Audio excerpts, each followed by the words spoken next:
ومن يطع الله والرسول فأولئك مع الذين أنعم الله عليهم من النبيين والصديقين والشهداء والصالحين وحسن أولئك رفيقا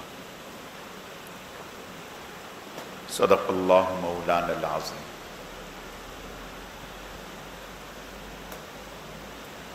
میرے عزیز و دوستو،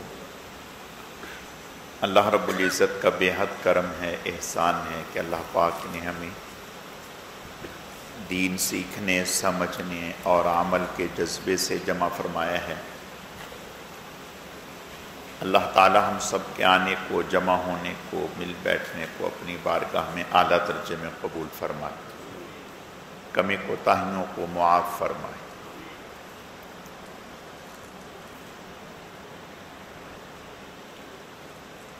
دین میں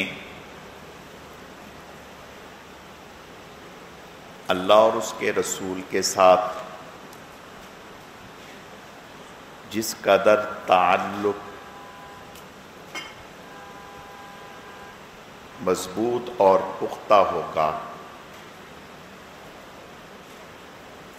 اتنا ہی آدمی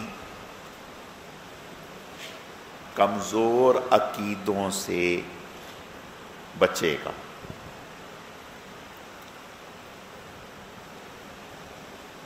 تعلق کمزور ہوگا اللہ اور اس کے رسول سے تو پھر آدمی مختلف بد عقیدے کی جو چیزیں ہیں ان میں مبتلا ہوگا۔ اس کی مثال آپ یوں سمجھیں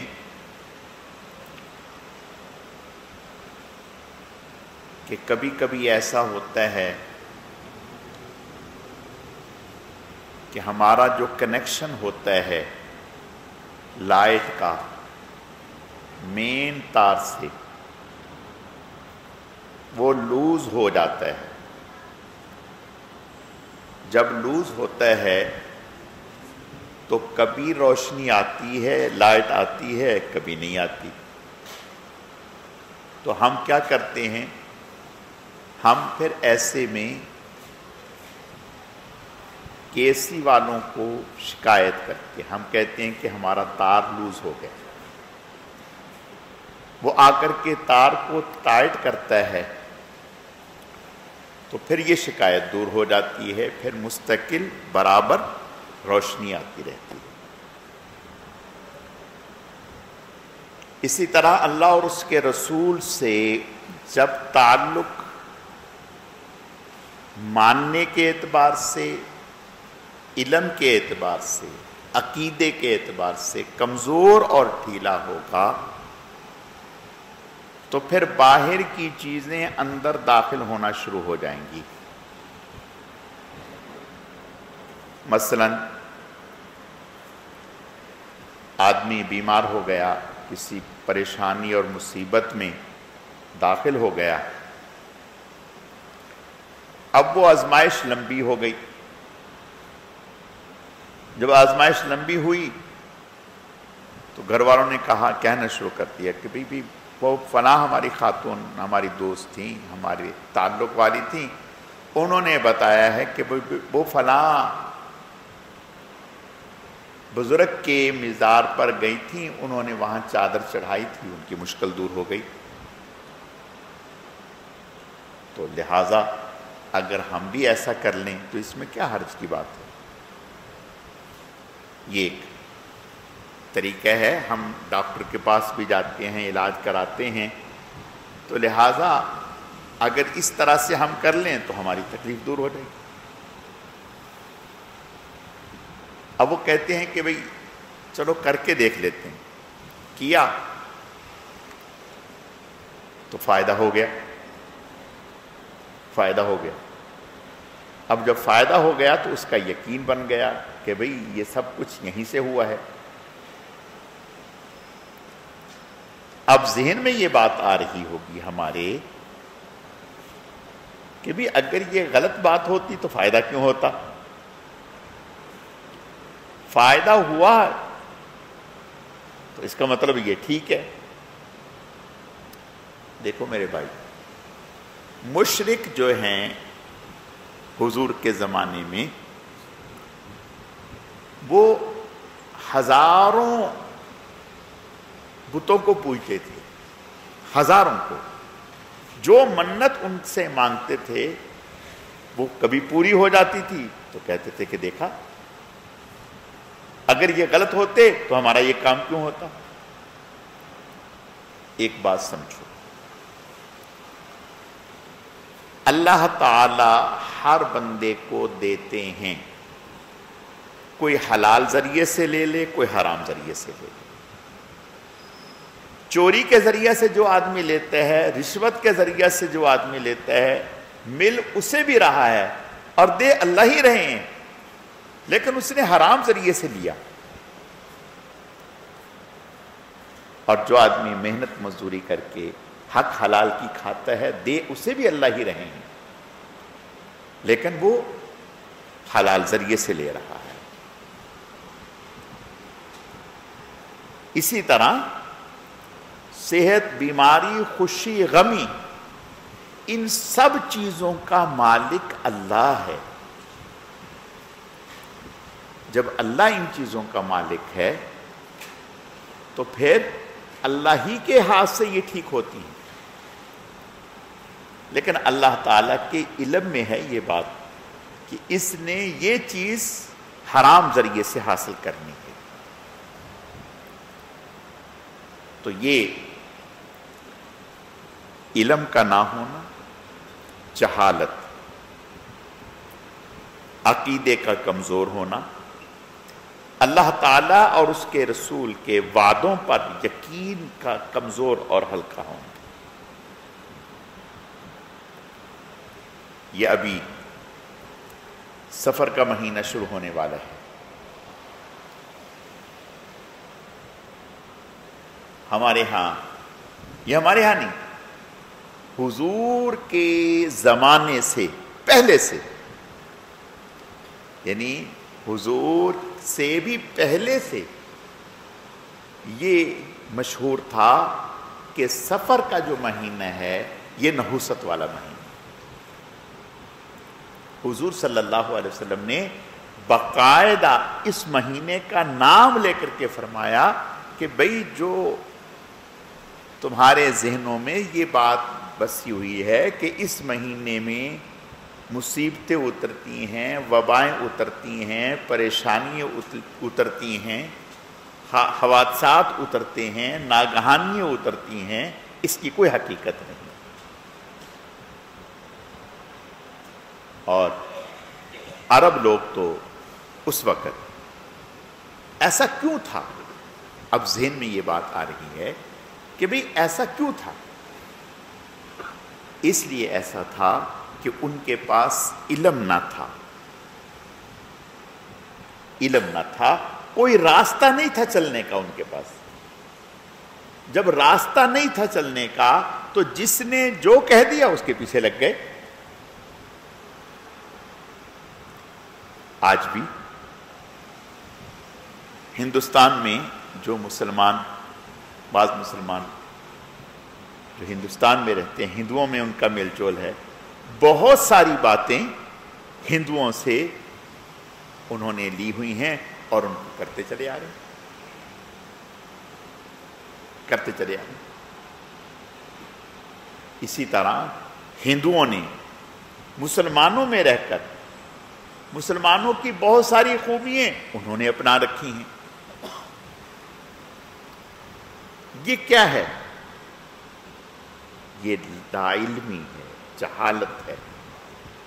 علم ہوگا، اللہ اور اس کے رسول کے وعدوں پر یقین ہوگا، تو پھر اس طرح کی کوئی چیز نہیں ہوگی. لوگوں نے کہا کہ پہلے سفر کے پہلے 13 دن تو بہت بھاری ہوتے ہیں، بہت بھاری ہوتے ہیں. بھئی کیوں بھاری ہوتے ہیں؟ کہنے کہ اس میں آپ وسلم بیمار ہوئے تھے اور آپ کی بیماری شدید ہو گئی تھی. اگر تو بھائی آپ کی بیماری کی وجہ سے یہ دن علیہ باللہ نحوست والے ہو گئے تو پھر شوال میں تو آپ کے دندان مبارک شہید ہو گئے تھے، آپ کے رخسار مبارک شہید ہو گئے تھے، زخمی ہو گئے تھے، تو پھر شوال کا مہینہ بھی نحوست میں ہونا چاہیے، اس لیے کہ اس میں سب سے بڑی تکلیف آپ کو آئی۔ اور پھر آپ ایک اور مہینے میں طائف میں گئے جہاں آپ پر پتھر برسائے گئے اور آپ کو لہو لہان کر دیا گیا، تو پھر وہ مہینہ بھی نحوست والا ہو جانا چاہیے؟ نہیں، ایسا کچھ نہیں۔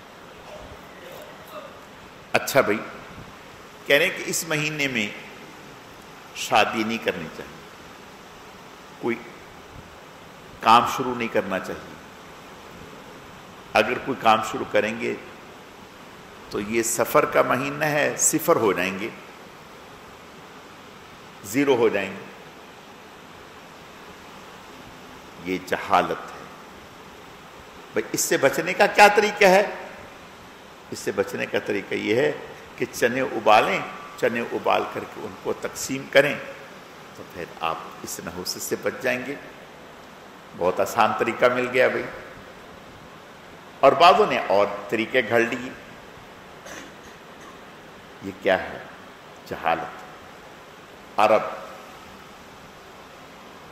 ان میں چونکہ دین نہیں تھا، دین نہیں تھا، علم نہیں تھا، امی، یعنی عرب کو امیین کہا جاتا تھا، یعنی لا علم لوگ تھے، ان کو بس علم نہیں تھا۔ اور چنانچہ یہود، بہت عرب حضرات یہود سے آ کر کے معلوم کیا کرتے تھے اور کہتے تھے کہ آپ لوگ صاحب کتاب ہیں، صاحب علم ہیں، ہم تو صاحب علم نہیں ہیں، آپ ہماری رہنمائی کریں۔ تو پتہ چلا کہ عرب جو ہیں ان کے پاس علم نہیں تھا، جب علم نہیں تھا تو یہ حرکتیں تھیں۔ حتیٰ کہ قرآن میں بہت ساری چیزوں کو ذکر کیا۔ کچھ جانور ایسے تھے جن کو عرب کہتے تھے کہ بھئی ان کا کھانا ہمارے لیے حرام ہے۔ بھئی کیوں؟ اس کی خاص انہوں نے طریقے بتائے ہوئے۔ بھئی آج سفر کرنا چاہیے یا نہیں کرنا چاہیے؟ پرندہ بیٹھے ہے، اس کو اڑایا، اس پر پتھر مارا، اس کو اڑایا، وہ اڑا۔ اڑنے کے بعد اگر تو وہ دائیں طرف چلا گیا، دائیں طرف چلا گیا تو کہتے ہاں اب سفر کرنا چاہیے، کامیابی ہوگی۔ اور اگر بائیں طرف چلا گیا تو کہتے کہ ناکامی ہوگی، واپس آ جاتے۔ اور یہی مزاج ہندوؤں کا تھا، یہی مزاج ہندوؤں کا تھا۔ حتیٰ کہ شاید کبھی کبھار آپ نے یہ بات سنی ہو یا دیکھی ہو، ہندو ان کے ہاں یہ تھا کہ صبح اٹھنے کے بعد کوشش کرتے تھے کہ کوئی اچھا آدمی سامنے آئے، کسی اچھے آدمی سے ملاقات ہو۔ اگر کسی اچھے آدمی سے ملاقات ہوتی تو کہتے آج کا دن بہت اچھا گزرے گا۔ آپ نے دیکھا ہوگا دکاندار اگر صبح پہلا گاہک اس کے پاس آئے، پہلا گاہک اس کے پاس آئے تو کوشش کر کے سودا اس کو بیچ دیتے ہیں، بھلے کم پیسوں میں دیں۔ کہتے ہیں کہ اگر پہلا سودا ہمارا کامیاب رہا تو بونی اچھی ہوگی، اب جو ہے پورا دن ہماری گاہکی اچھی ہوگی۔ اور اگر پہلے آدمی جو ہے وہ چلا گیا، واپس لوٹ گیا اور اس نے چیز نہ لی تو کہنے لگے بس آج اللہ رحم کرے، آج سارا دن ایسے ہی ہوگا۔ یہ ذہنی اختراع ہے، یہ کمزور عقیدے والی بات ہے۔ اسی طرح ایک بادشاہ تھا جاہل، تو صبح صبح تیار ہو کے گھر سے نکلا۔ جب گھر سے نکلا تو اللہ کا کرنا سامنے جمعدار ٹکرا گیا، سامنے جمعدار ٹکرا گیا۔ جب جمعدار ٹکرایا تو یہ واپس آ گیا اور واپس آ کے کہا کہ اس جمعدار کو پکڑو اور اس کو جیل میں ڈالو اور پھر اس کو سولی پر چڑھا دو۔ اب وہ جمعدار کو پکڑا، اس بیچارے کو پتہ ہی نہیں کہ مجھے کیوں پکڑا، کیا مسئلہ ہے، جیل میں کیوں ڈالا جا رہا ہے۔ اس نے کہا کہ بھائی مجھے بتاؤ میرا قصور کیا ہے۔ کہا یہ تو ہمیں پتہ نہیں، یہ تو بادشاہ ہی بتائے گا۔ بادشاہ سے پوچھا کہ حضور بتائیں تو، وہ بیچارہ کہہ رہا ہے کہ میرا قصور کیا ہے۔ بادشاہ نے کہا کہ اس کا قصور یہ ہے کہ یہ صبح صبح میرے متھے لگا ہے، یہ منحوس آدمی ہے، صبح صبح یہ میرے متھے لگا ہے، اب میرا دن سارا اچھا نہیں گزرے گا، اس وجہ سے اس کو۔ اس نے کہا کہ بادشاہ سے میری بات ہو سکتی ہے؟ اس نے سوچا کہ بھائی پہلے ہی مر رہا ہوں، چلو۔ بادشاہ نے کہا کہ چلو اچھا دور کھڑا کر کے اس سے میری بات کرو۔ اس نے بادشاہ سے پوچھا کہ بادشاہ سلامت، میرا قصور کیا ہے؟ غریب آدمی ہوں، بال بچوں کی روزی کے لیے نکلا ہوں۔ بادشاہ نے کہا کہ بھائی آپ منحوس آدمی ہیں اور صبح صبح آپ میرے متھے لگیں۔ اس نے کہا، سوچا کہ مر تو پہلے ہی لینا ہوں۔ اس نے کہا بادشاہ اگر جان کی امان پاؤں تو ایک بات کہوں؟ کہا کہیں۔ کہا بات یہ ہے، اگر میں منحوس ہوتا تو تختہ دار پر آپ ہوتے اور جیل میں آپ پڑے ہوئے ہوتے، اگر میں منحوس ہوتا تو جیل میں آپ ہوتے اور تختہ دار پر آپ ہوتے۔ میرے متھے آپ لگے ہیں کہ میں جیل میں چلا گیا، میرے متھے آپ لگے ہیں کہ میں جیل میں چلا گیا اور مجھے تختہ دار کا حکم ہوا ہے، آپ تو اپنے منصرت پر قائم ہیں۔ تو اس کی کھوپڑی میں بات آ گئی کہ بات تو اس جمعدار نے ٹھیک کی۔ یہ ہمارے کمزور عقیدے کی باتیں ہیں، کمزور عقیدے کی باتیں۔ عرب میں آج بھی، یعنی چلو اس وقت تو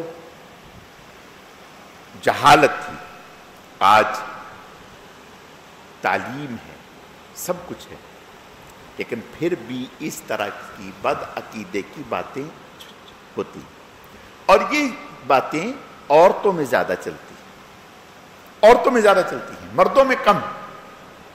مردوں کو سبق پڑھانے والی عورتیں ہوتی ہیں کہ ایسا کر لیں، ایسا کر لیں، ایسا کر لیں۔ نہیں میرے عزیز، اللہ کے نبی صلی اللہ علیہ وسلم نے ارشاد فرمایا، صاف فرمایا کہ سفر اور سفر کی نحوست، اس کی کوئی حقیقت نہیں، اس کی کوئی حقیقت نہیں۔ اور آپ صلی اللہ علیہ وسلم سفر کے آخری مہینے میں بیمار ہوئے اور ربیع الاول میں آپ کا وصال ہوا۔ سفر میں بیمار ہوئے، ربیع الاول میں آپ کا وصال ہوا، اور مشہور قول کے مطابق 12 ربیع الاول کو آپ کا وصال ہوا، 12 ربیع الاول کو آپ کا وصال ہوا۔ اگر آپ صلی اللہ علیہ وسلم کی بیماری یا آپ کی رحلت سے، آپ کے وصال سے کوئی چیز نحوست ہوتی ہے تو پھر تو ربیع الاول میں ایسا ہونا چاہیے، الیاذ باللہ۔ جبکہ ربیع الاول تو ہم جو ہے وہ خوشی کا مہینہ، برکت والا مہینہ اس کو سمجھتے ہیں۔ صحابہ کرام رضوان اللہ علیہم اجمعین عقیدے کے اعتبار سے، اللہ اور اس کے رسول سے تعلق کے اعتبار سے، اللہ اور اس کے رسول کے وعدوں پر یقین کے اعتبار سے مضبوط تھے، ایسے مضبوط تھے کہ جس کی مثال نہیں ملتی۔ یعنی آج تو انسان کی عقل میں یہ بات کسی حد تک آتی ہے کہ بھئی تیز رفتاری ہے، جہاز کو دیکھتا ہے تیز رفتار ہے، جنگی جہاز دیکھتا ہے تیز رفتار ہے، بجلی ہے دیکھ رہا ہے کہ تیز رفتار ہے۔ اس وقت تو اس طرح کی کوئی چیزیں تھی نہیں، اس وقت تو آدمی تیز رفتار، وہ لوگ گھوڑے کو سمجھتے تھے کہ گھوڑا تیز رفتار، اس سے زیادہ تو ان کے ذہن میں کوئی تھا ہی نہیں تیز رفتاری کا تصور۔ ان دنوں میں اور اس وقت میں یہ کہنا ان سے، صحابہ کرام سے، کہ میں رات کے کچھ حصے میں مکہ سے بیت المقدس گیا، وہاں نبیوں کی امامت کی، وہاں 1,24,000 نبیوں کی ارواح تشریف لائیں، نبیوں نے بیانات کیے، میں نے بھی اس میں بیان کیا، اور پھر میں آسمانوں پر گیا، پہلے آسمان پر فلاں نبی سے ملاقات ہوئی، دوسرے آسمان پر، تیسرے آسمان پر، چوتھے، پانچویں، چھٹے، ساتویں، اس طرح کرتے کرتے پھر مجھے نمازیں ملیں، پھر تعداد زیادہ تھی، پھر واپس گیا، پھر واپس آیا، پھر واپس گیا، پھر واپس آیا۔ جب میں نے سفر شروع کیا، ایسے آدمی سے ملاقات ہوئی، ایسے آدمی سے ملاقات ہوئی، ایسے آدمی سے ملاقات ہوئی، ایسے آدمی سے ملاقات ہوئی، مختلف لوگوں کے احوال دیکھے۔ کتنا وقت لگا ہوگا؟ آپ نے فرمایا کہ اتنا، جب میں گیا تھا تو بستر گرم تھا، جب آیا تو ویسے ہی گرم تھا، ٹھنڈا نہیں ہوا تھا۔ جب گیا تو دروازے کی کنڈی یوں یوں ہل رہی تھی، جب آیا ویسے ہل رہی تھی۔ اب دیانتداری سے بتائیں، ایک عام آدمی بھی ہل جائے گا،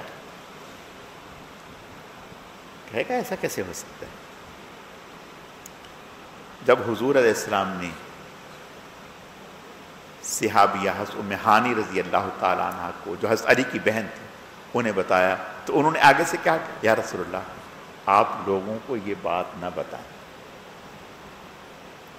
لوگ جھٹلا دیں گے، لوگ اس کی تکذیب کر دیں گے۔ آپ صلی اللہ علیہ وسلم نے بیان کر دیا۔ جب بیان کیا تو سیدنا صدیق اکبر رضی اللہ تعالیٰ عنہ سے ابو جہل نے کہا کہ اچھا یہ بتاؤ کہ ایک رات میں ممکن ہے؟ چونکہ اس وقت تو مہینہ لگتا تھا مکہ سے وہاں جانے کے لیے، اس سے پہلے تو ممکن ہی نہیں تھا۔ کہا کہ اس طرح سے اتنے سے وقت میں کوئی آدمی یوں کہے ممکن ہے؟ کہا بات بتاؤ کیا کرے؟ کہا کہ تمہارے دوست نے یہ بات کہی۔ سیدنا صدیق اکبر رضی اللہ تعالیٰ عنہ فرمایا، کیا فرما رہے ہیں؟ اللہ کی قسم اگر حضور نے فرمایا تو بالکل سچ ہے، کوئی دوسری رائے نہیں، کوئی دوسری رائے نہیں، بالکل سچ۔ اس کو کیا کہتے ہیں؟ اندھی تقلید۔ اس کو کیا کہتے ہیں؟ اندھی تقلید۔ ہماری زبان میں کہتے ہیں ذہن جس کو قبول نہ کرے، لیکن اس نے کہا ہے مان لیا، کہا حضور نے کہا مان لیا۔ یہی اسی بنیاد پر صدیق اکبر بنے، صدیق اکبر بنے۔ صحابی حضور علیہ السلام، مشرک سے بات چیت ہوئی، مشرک نے کہا کہ میں نے آپ کو نہیں بیچا، حضور نے فرمایا آپ نے مجھے بیچ دیا۔ مشرک کہنے لگا گواہ لاؤ کہ جس کے سامنے میں نے آپ کو بیچا ہو۔ گواہ کوئی تھا نہیں۔ ابھی بات چیت ہو رہی ہے، صحابی رسول حضرت خزیمہ رضی اللہ تعالیٰ تشریف لے آئے، آ کر کے بات کو سنا۔ سننے کے بعد مشرک سے کہا میں اللہ کی قسم کھا کر کے کہتا ہوں آپ نے بیچا ہے، حضور نے خریدا ہے۔ اب وہ سٹپٹا گیا کہ یہ تو تھا ہی نہیں، لیکن مان لیا۔ حضور علیہ السلام جب آگے چلے، اس سے کہا آپ تو تھے ہی نہیں، آپ نے کیسے کہہ دیا کہ میں نے خریدا ہے، اس نے بیچا ہے؟ کہا یا رسول اللہ ہم تو اس سے بڑی بڑی باتیں جو آپ کی زبان سے نکلتی ہیں نہ ہم نے دیکھی ہوتی ہیں، نہ ہم نے سنی ہوتی ہیں، نہ ہمارا دماغ اس کو قبول کرتا ہے، لیکن آپ کی زبان سے نکلی ہوئی ہونے کی وجہ سے ہم اس کو تسلیم کر لیتے ہیں. جب ان میں آپ جھوٹ نہیں بولتے تو کیا اتنی سی بات پہ آپ جھوٹ بولیں گے؟ یہ کیا ہے؟ اسی کا نام دانائی ہے، اسی کا نام ایمان ہے. اگر آنکھوں سے دیکھ کر کسی چیز کو مان لیے، یہ تو مشاہدہ ہے. ایمان کوئی ہے؟ ایمان تو اس چیز کا نام ہے کہ اللہ کے نبی نے جو بات کہہ دی، دل میں آئے یا نہ آئے، دماغ میں آئے یا نہ آئے، اس کو مان لینا، یقین کر لینا. اور صحابہ کرام رضوان اللہ علیہم اجمعین کو حضور صلی اللہ علیہ وسلم کی باتوں پر یقین تھا، تعلق مضبوط تھا. جب تعلق مضبوط تھا تو ان میں توہمات، اس طرح کی کمزور چیزیں، کمزور عقیدے کی باتیں ان میں کیسے گھستی؟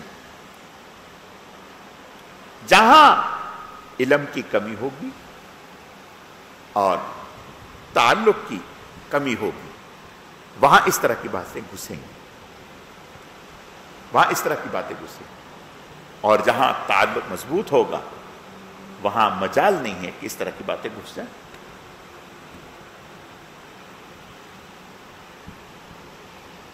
ایک کافر کو سانپ نے ڈسا، سانپ نے ڈسا.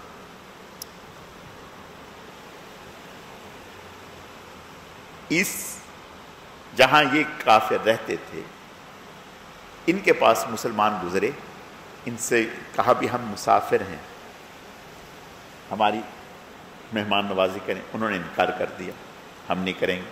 کہا ٹھیک ہے، کوئی بات نہیں. ابھی تھوڑے سے آگے گئے ہوں گے، سانپ نے ڈس لیا. جب سانپ نے ڈس لیا تو ان کے پاس بھاگے بھاگے آئے، کہنے لگے کہ بھائی کوئی آدمی آپ میں سے ایسا ہے جو منتر جانتا ہو سانپ کے ڈسے ہوئے کا؟ ایک نے کہا ہم نے جانا. اس نے کہا آؤ. کہا ایسے نہیں، اتنی بکریاں لوں گا،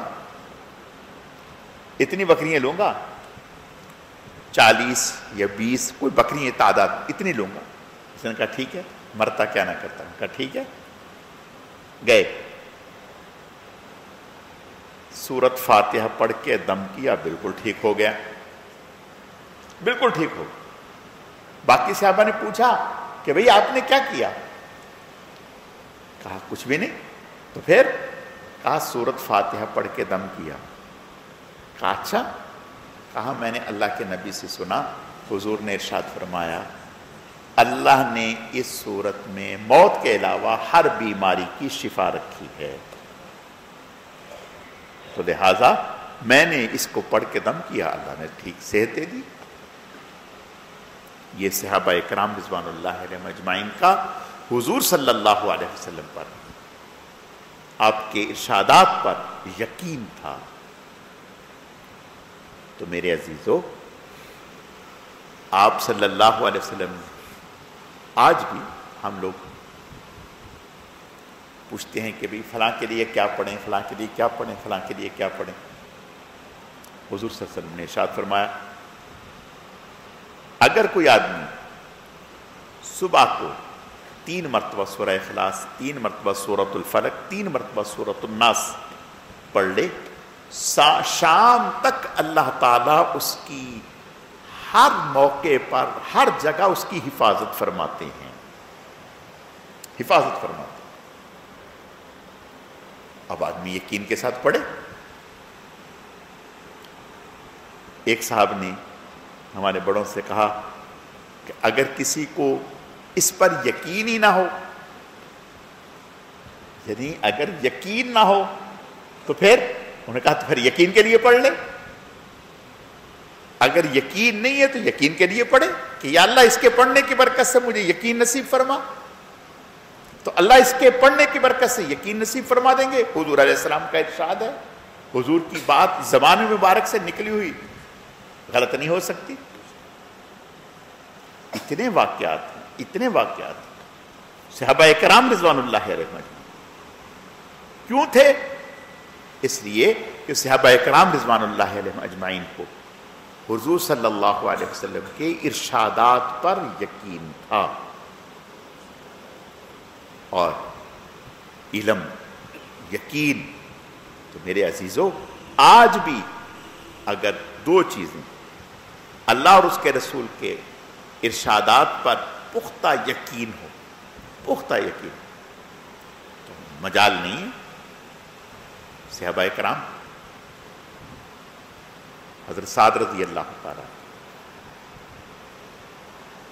فوج ہے آگے، دشمنوں نے پل اڑا دیے، انہوں نے کہا کہ ابھی پل نہیں ہوں گے تو یہ آگے نہیں عبور نہیں کر سکیں گے، دریا عبور نہیں کر سکیں گے، تو لہذا پل اڑا دیا کہ بھئی یہ پیچھے رک جائیں گے. حضرت سعد رضی اللہ تعالیٰ اللہ پر ایسا یقین تھا، کہا کہ اس پانی کی کیا مجال ہے کہ اللہ تعالیٰ کے دین کی سربلندی کے لیے یہ ہمارے راستے میں رکاوٹ بنے؟ نہیں. فرمایا کودو اس میں. اپنے گھوڑے ڈال دیے، لیکن اللہ پاک نے سرخ روئی نصیب فرما دی. یہ حضرت سعد رضی اللہ تعالیٰ عنہ کی کرامت تھی. حضرت عمر بن خطاب رضی اللہ تعالیٰ عنہ کو جب پتہ چلا کہ سعد نے ایسا کیا تو آپ نے خط لکھ دیا دیگر عمال، دیگر سربراہوں کو. فرمایا خبردار اگر کسی نے سعد کی نقل کی، خبردار اگر کسی نے سعد کی نقل کی، اس لیے کہ سعد کا اندر کا معاملہ اللہ کو معلوم ہے، اندر میں ان کا اللہ سے کتنا تعلق ہے. ہمیں کوئی حق نہیں ہے کہ ہم اللہ کو آزمائیں، ہم اللہ کو آزمائیں، ہمیں کوئی حق نہیں. ٹھیک ہے سعد نے کر لیا، ٹھیک ہے، لیکن اگر کوئی یہ کہے کہ سعد کی دیکھا دیکھی میں بھی ایسا کر لوں، نہیں. میں عرض یہ کرنا چاہتا ہوں، جب کوئی انسان اللہ سے تعلق بناتا ہے، اچھا کرتا ہے، تو اللہ تعالیٰ اس کی بات کی لاج نبھا دیتے ہیں. ہمارے بزرگوں میں سے شیخ العرب والعجم سید حسین احمد مدنی رحمۃ اللہ علیہ ایک صاحب آ گئے، پیچھے ہی پڑ گئے کہ حضرت مجھے تعویذ دے دیں، مجھے تعویذ دے دیں، میرا فلاں کام ہے وہ ہو جائے، تعویذ دے دیں. حضرت نے بہت جان چھڑانے کی کوشش کی، وہ پیچھے ہی پڑ گئے کہ نہیں دیں. حضرت نے ایک کاغذ پر تعویذ بنا کے دے دیا اس کو.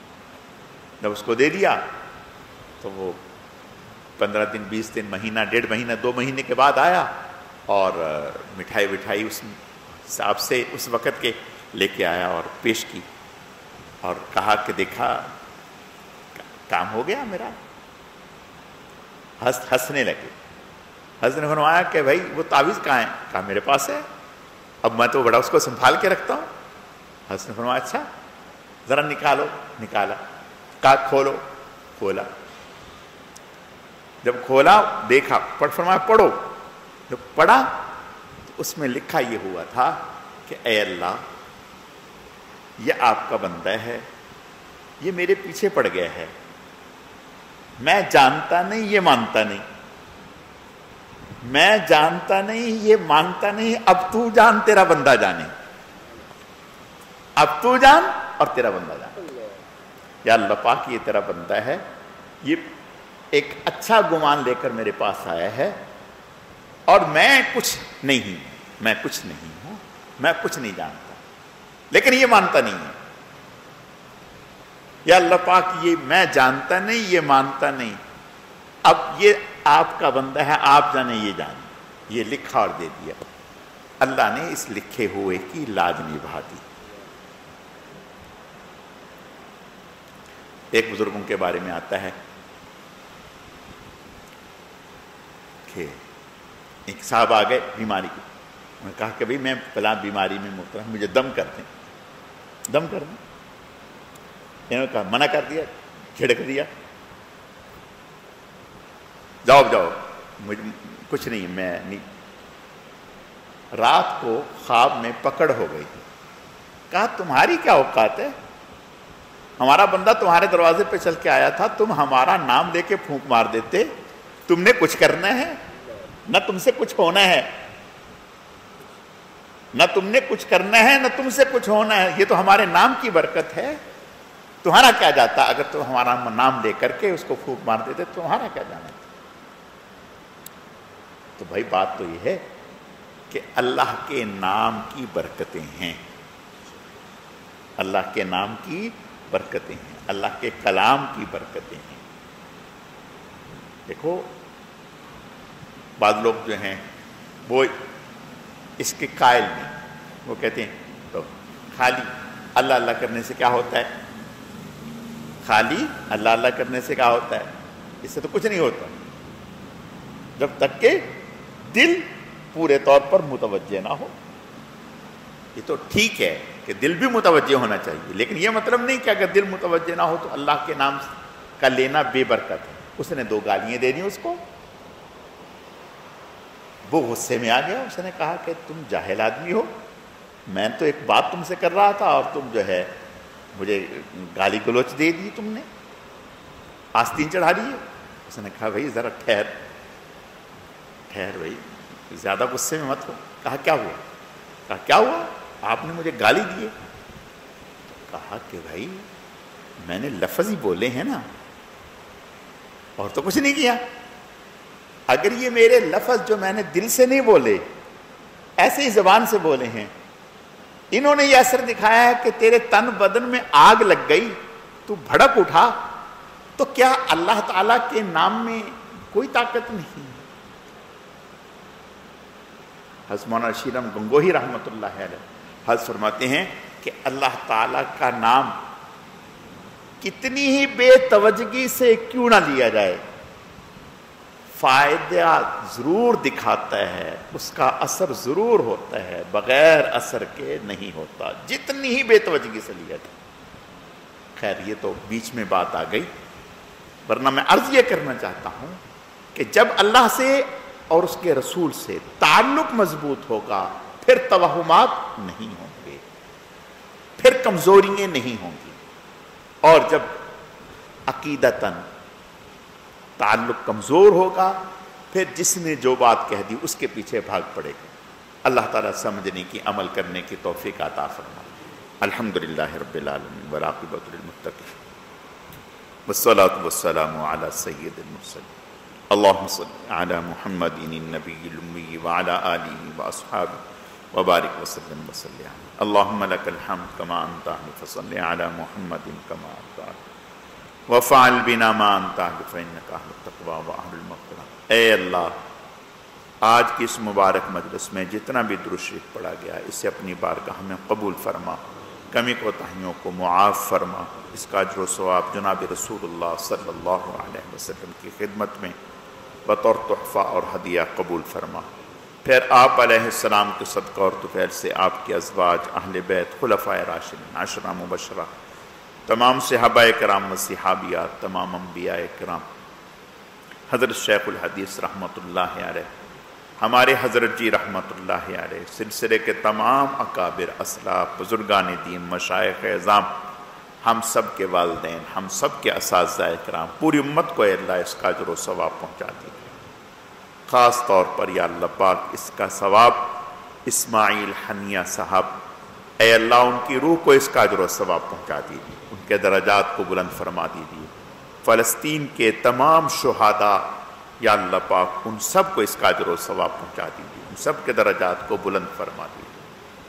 اے اللہ اس مبارک عمل کی برکت سے ہم سب کو آپ صلی اللہ علیہ وسلم کا قرب خاص نصیب فرما دیجیے، آپ کی دعاؤں میں ہمیں شامل فرما دیجیے۔ اے اللہ اس مبارک عمل کی برکت سے ہم سب کا خاتمہ ایمان پر فرما دیجیے، اپنے اپنے وقت پر پاکیزہ طیب کلمے والی موت نصیب فرما دیجیے۔ اے اللہ بیماروں کو صحت و تندرستی عطا فرما دیجیے۔ حبیبہ بیمار ہیں، ان کا آپریشن ہے، اے اللہ انہیں، عامر بھائی کی اہلیہ بیمار ہیں، اور جتنے بھی لوگ بیمار ہیں، یا اللہ پاک سب کو صحت و تندرستی عطا فرما دیجیے۔ تمام مسلمان مرحومین کی مغفرت فرما دیجیے۔ اے اللہ فلسطین کے مظلوم مسلمانوں کی امداد فرما دیجیے، انہیں ظالموں کے ظلم سے نجات عطا فرما دیجیے۔ انہیں فتح اور کامیابیوں سے ہمکنار فرما دیجیے، ان کے حوصلوں کو بلند فرما دیجیے، ان کے قوت میں اضافہ فرما دیجیے۔ اے اللہ ہماری باطنی کمزوریوں کو اپنی رحمت سے دور فرما دیجیے۔ یا اللہ پاک ہمارے ظاہر و باطن کی اصلاح فرما دیجیے، اپنی ذات عالی پر مضبوط ایمان اور یقین، توکل، اعتماد، بھروسہ نصیب فرما دیجیے۔ اے اللہ اپنے کرم سے اپنے نبی صلی اللہ علیہ وسلم کے ارشادات پر پختہ یقین نصیب فرما دیجیے، توہمات سے اے اللہ ہماری حفاظت فرما دیجیے۔ اے اللہ گمراہ ہونے سے، بہکنے سے، بھٹکنے سے، گمراہ ہونے سے ہماری حفاظت فرما دیجیے۔ اے اللہ ایمان پر خاتمہ فرما دیجیے۔ اے اللہ اپنے کرم سے اس وقت روئے زمین پر جتنے بھی فتنے پھیلے ہوئے ہیں، جو ہمیں نظر آ رہے ہیں، جو ہمیں نظر نہیں آ رہے، آپ کے علم میں ہیں، تمام تر فتنوں سے اے اللہ ہم سب کی ایمان کی، اعمال کی، دنیا اور آخرت کی، عزت آبرو کی، ظاہر و باطن کی ہر طرح سے حفاظت فرما دی۔ اے اللہ ہماری بھی قیامت تک آنے والی ہماری نسلوں کی بھی حفاظت فرما دی۔ اے اللہ ہمارے ملک پاکستان کی حفاظت فرما دیجیے۔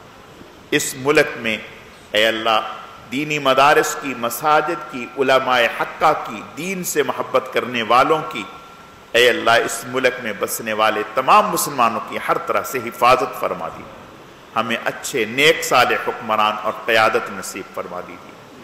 یا اللہ پاک ایسے لوگ جو ہمارے ملک کو کمزور کرنا چاہتے ہیں، اے اللہ ان سے ہمیں نجات عطا فرما دیجیے۔ اے اللہ ہماری دعاؤں کو قبول فرما دیجیے۔ سبحان ربک رب العزت عما یصفون وسلام علی المرسلین والحمد للہ رب العالمین برحمتک یا ارحم الراحمین۔